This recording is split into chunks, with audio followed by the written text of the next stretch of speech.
Hello everyone and welcome to How to Professional. In this video, I am going to show you how to fix Roblox Error Code 533. Currently, I am accessing the Roblox dashboard, and on the top right side corner of the screen, there's a setting icon. To access the settings, you need to click on this icon, and then several options will appear.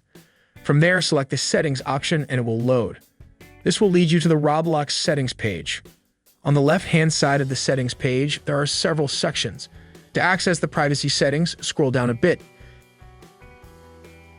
It is essential to note that the "Who can make me a member" of the private server setting is vital.